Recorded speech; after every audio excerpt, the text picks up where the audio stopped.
Good evening and welcome to the Tibet Center here at 151 West 30th Street, 3rd floor. We'll begin with a prayer for the spreading of the teaching throughout the length and breadth of the West. By the force of the blessings of the non-fallacious three precious gems and of the truth of our pure selfless wishes, may the precious Buddha's teachings flourish and spread to the expanse of all areas throughout the length and breadth of the West. For all the people living there, together with their near ones, who have engaged in the teachings and have faith and respect for them, may all conditions adverse to the practice of the pure Dharma be dispelled, and an excellent collection of favorable conditions increase like the waxing moon.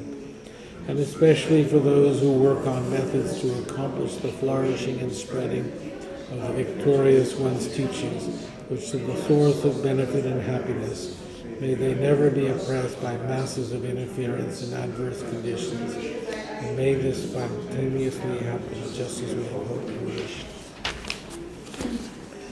The Heart Sutra. Thus have I heard once, the Blessed One was dwelling in the royal domain of the Vulture Peak Mountain, together with a great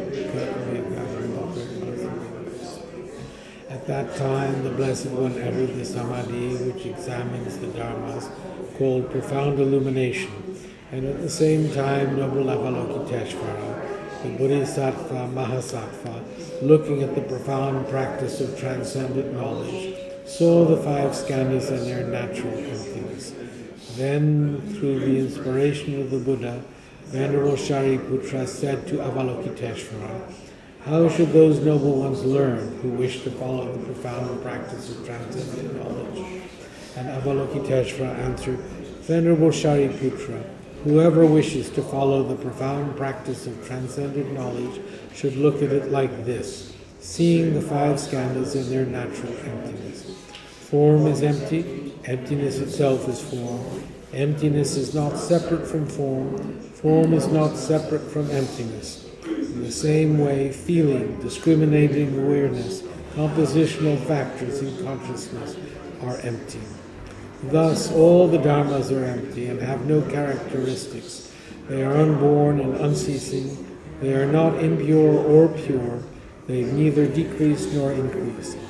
Therefore, since there is emptiness, there is no form, no feeling, no discriminating awareness, no compositional factors, no consciousness, no eye, no ear, no nose, no tongue, no body, no mind, no appearance, no sound, no smell, no taste, no sensation, no objects of mind, no quality of sight, no quality of hearing, no quality of smelling, no quality of tasting, no quality of sensing, no quality of thought, no quality of mind consciousness. There are no nidanas from ignorance to old death and death. Therefore, there is no suffering, no cause of suffering, no ending of suffering, and no path, no wisdom, no attainment, no non-attainment. Therefore, since there is no attainment, the Bodhisattva abides by means of transcendent knowledge. And since there is no obscurity of mind, they have no fear. They transcend falsity and pass beyond the bounds of sorrow. All the Buddhas who dwell in the past, present, and future, by means of transcendent knowledge, fully and clearly awaken to unsurpassed, true, complete enlightenment. Therefore, the mantra of transcendent knowledge, the mantra of deep insight, the unsurpassed mantra, the unequaled mantra, the mantra which calms all suffering should be known as truth, for there is no deception. In transcendent knowledge, the mantra is proclaimed. Tadyata Om Gate Gate Paragate Parasangate Buddhismo. O Shariputra, this is how a Bodhisattva Mahasattva should learn profound transcendent knowledge. Then the Blessed One arose from that Samadhi and praised the Bodhisattva Mahasattva Avalokiteshvara, saying, "Good, good, O son of noble family, profound transcendent knowledge should be practiced just as you have taught, and the Tathagatas will rejoice." When the Blessed One had said this, Shariputra and Avalokiteshvara